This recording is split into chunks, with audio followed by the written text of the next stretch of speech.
ታሪኩ የሚጀምረው ዌንገንበርግ በተባለች ትንሽ ከተማ ውስጥ ነው። የኔፈር የተባለች ወጣት ሴት ፊቷ የተጣመመና ጀርባዋ ላይ ትልቅ እብጠት ያለባት አስጠሊታ ልጅ ነበረች። በዚሁ መልኳ ምክንያት በአካባቢው ሰዎች ዘወትር ይቀለድባታል።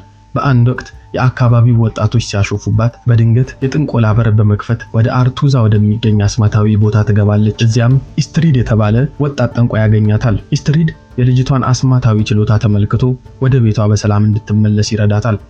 ከጥቂት ጊዜ በኋላ አንዲት ሀብታምና ቆንጆ ሴት ወደ የነፈር አባት ቤት ትመጣለች። መጀመሪያ የመጣችው አሳማ ለመግዛት ቢሆንም የነፈርን ስታይ ግን እሷንም መግዛት እንደምትፈልግ ትናገራለች። አባቷ ለልጁ ካለው ጥላቻ የተነሳ ከአሳማ ዋጋ እጥፍ ባነሰ ዋጋ ይሸጣታል። የነፈር እናቷ ብትለምንም አባቷ ግን አልሰማትም። የነፈር ራሷን ለማጥፋት ብትሞክርም በመጨረሻ ግን አሪቱዛ ወደሚገኘው የጥንቆላ ትምህርት ቤት ትገባለች።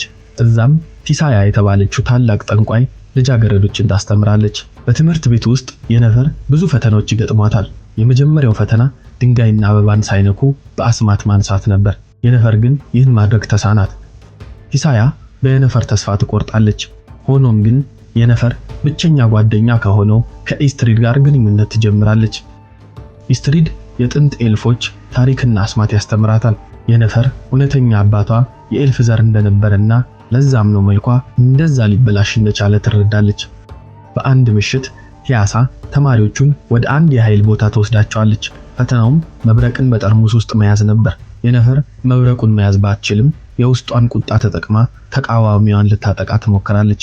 ቲያሳ የነፈርን ስሜት ስራዋን ሊያበላሽባት እንደሚችል ትነግራታለች። በዚህ መሃል የነፈርና ኢስትሪድ በፍቅር ይወድቃሉ። ነገር ግን ኢስትሪድ ለራሱ ዓላማ ሲል ስለነ የነፈር ዘር ለሌሎች ጠንቋዮች አሳልፎ ይሰጣታል። የጥንቆላ ምክር ቤቱ የነፈር የኤልፍ ደም ስላላት ወደ ፈለገችው መንግስት እንዳትሄድ ይከለክሏታል።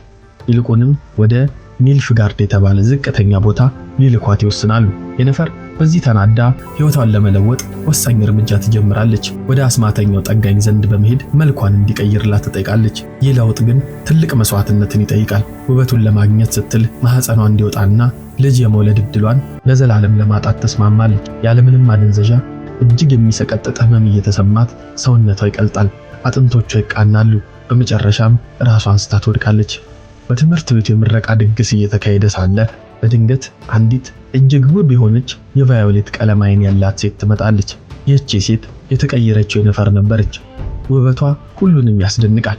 ንጉሱን ተመልክቶ አብራው እንድትጨፍር ይጋብዛታል። የነፈር የፈለገችውን ውበትና ስልጣን አገኘች። ነገር ግን ለዚህ ስትል የከፈለችው መስዋዕትነት ከባድ ነበር።